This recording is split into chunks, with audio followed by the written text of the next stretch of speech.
Alright, this is the third time I've tried to do this video. Apparently I forgot to push play the first two times. So I took this side-by-side out for a ride today.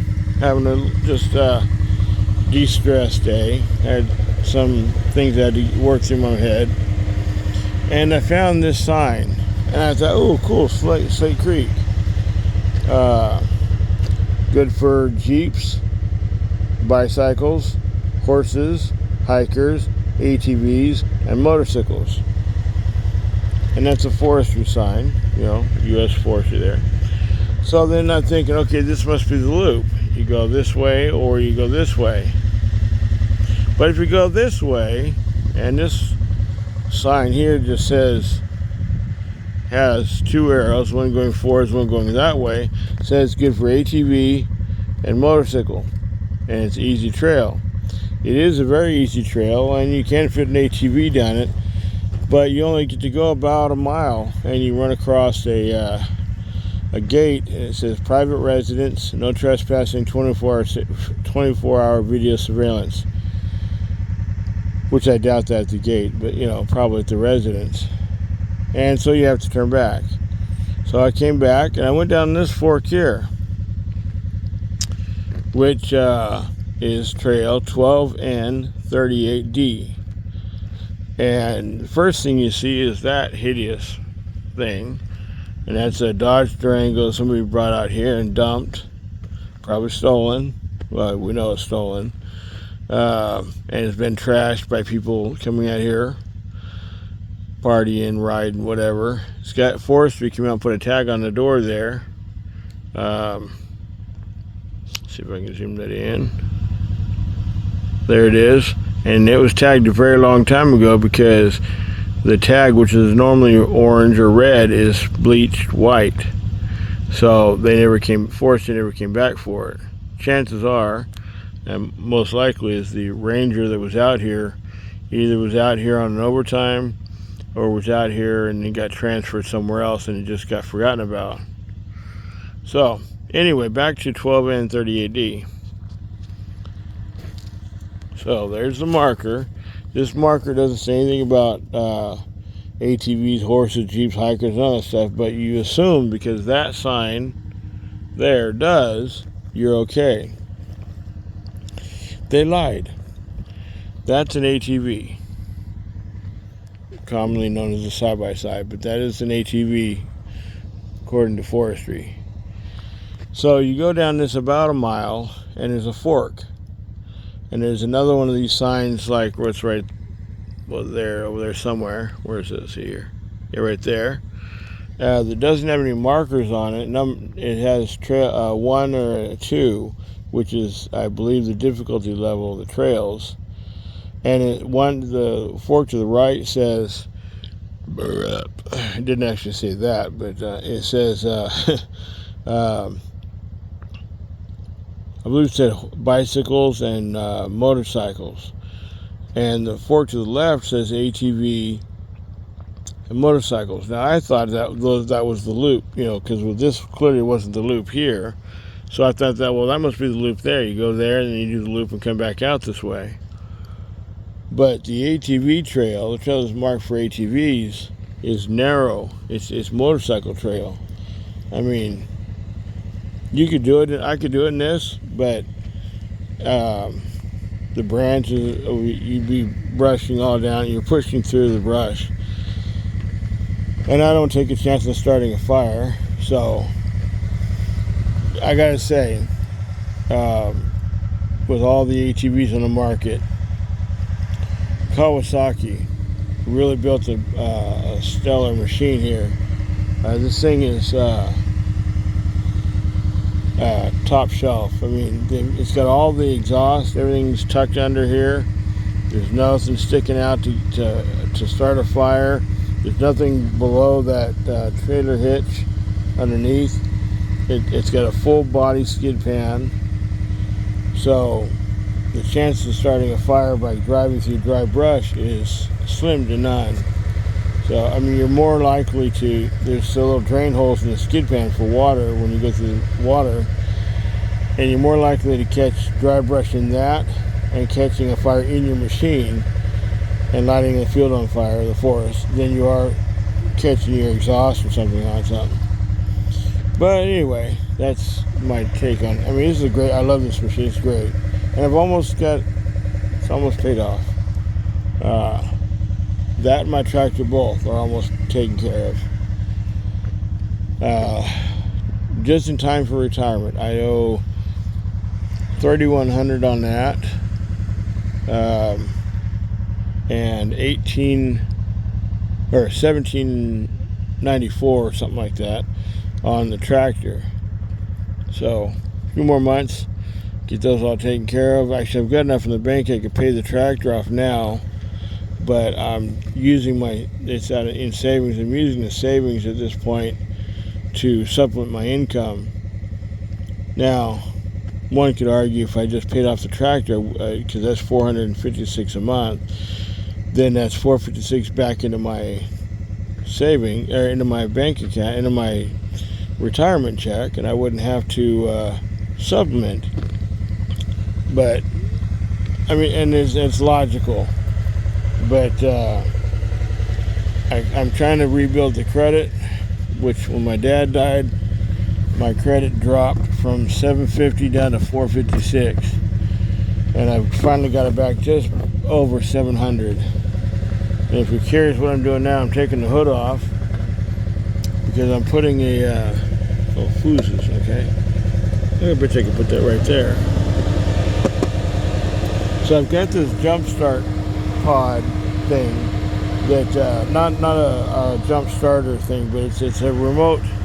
You mount it somewhere and you run the cables to your battery, so you don't have to dig in, like for vehicles where the battery's in the trunk or in one of these storage things, or in this case here, the battery's under all of that. It's right there. And it would appear, easily accessible, but it's kind of not. So I was thinking about mounting, it's to run the two cables up here, and I can either mount to this bar here, but I'm afraid it might get in the way of the shocks. Or I could, I don't want to put it there. Down the other side of this wall is the glove box. I thought about just drilling a big hole, like a $50 size, run the cables mounted in the glove box, run the cables out and put them right there. Much easier access. But now, of course, with the hood off, I'm thinking I could run those two cables up through here and mount it. I could relocate these. I think these are vent tubes. One might be for the radiator, one's for the overflow, and the other one I have no idea. But I could relocate those and I can mount it right here, and it would still sit low enough to fit under the hood. And that would make it a lot easier when I have to jump start it, which if I let it sit for more than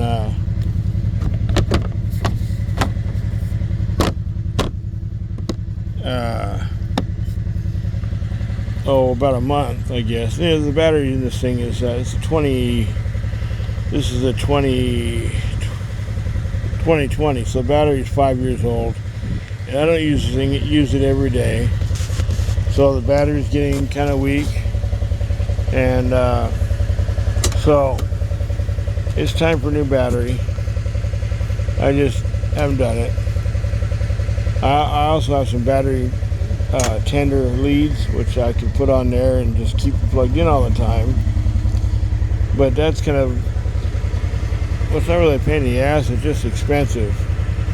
And there's actually a panel that goes right here on both sides. It hooks on these tabs here and locks right here. But I took it off because it sits about this high, and you see where the storage lids are. So when you go to open the storage, you got to reach over and grab it like this. Now you're leaning over trying to get stuff out of there, and I found that to be far more trouble than it was worth. So I just took them off. Plus it keeps them in looking nicer. It'll look funny if I ever go to sell this, which is not likely, because they'll be in pristine condition, and the rest of it's got a few little scratches here and there.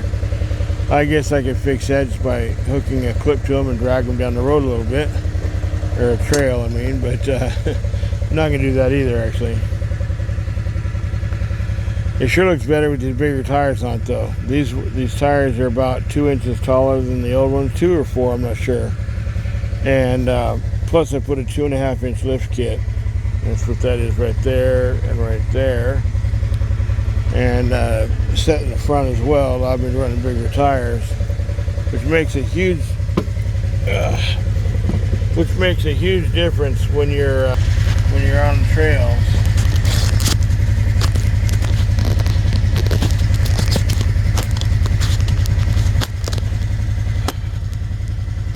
Sorry about that. I'm fixing my camera. Sorry about that. I was fixing the camera.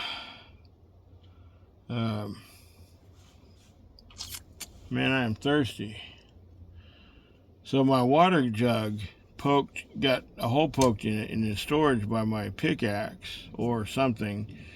One of my gold mining tools in there, and I thought it was gonna be okay, and apparently it was not.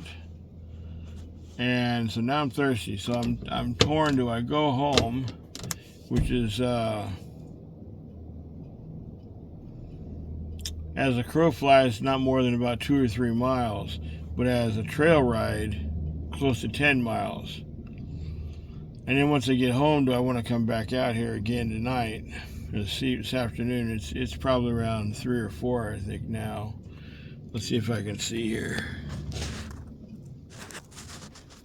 Oh, it's only 2:46, so not as late as I thought.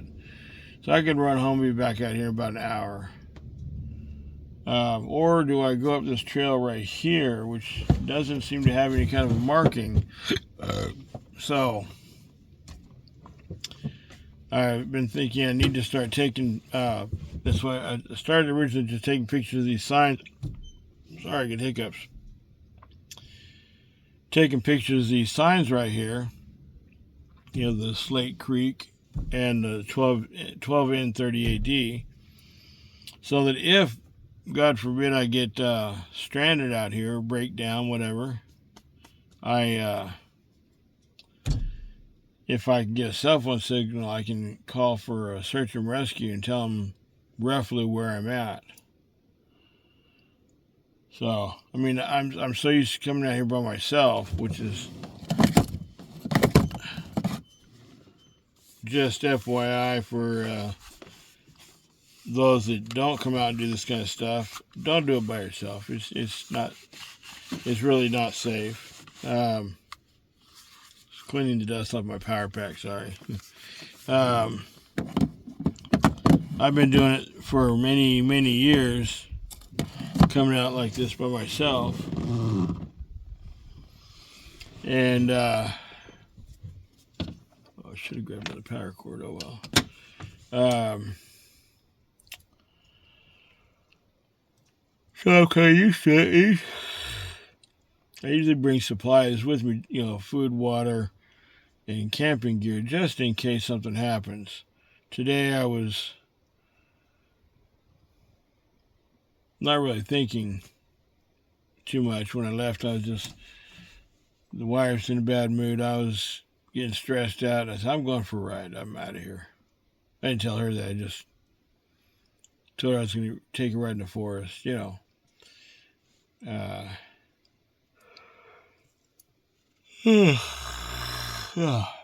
I'm tired, sorry. I think I woke up sometime around 7 or 6. Well, yesterday I was up by 6, 5:30. Well, about 5. Went to bed around 4, woke up at 5. And had to go to Galt, do some stuff. And by the time I got home, it was 2, 3 in the afternoon. I was exhausted. I laid down, slept for a few hours, got up, got a bite to eat. Oh, that's the problem. I haven't eaten today. No wonder I'm so exhausted. I feel like my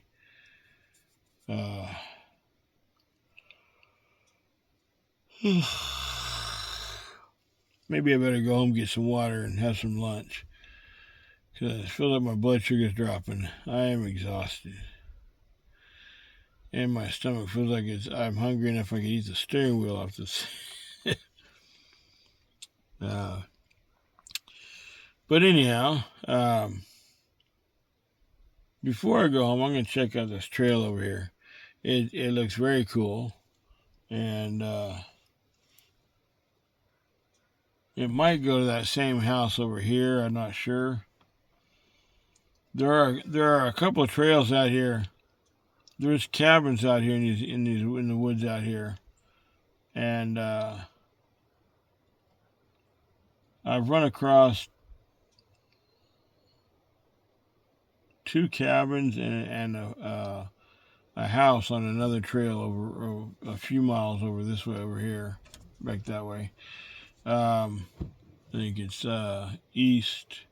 northeast from me here, and it's kind of interesting. Somebody that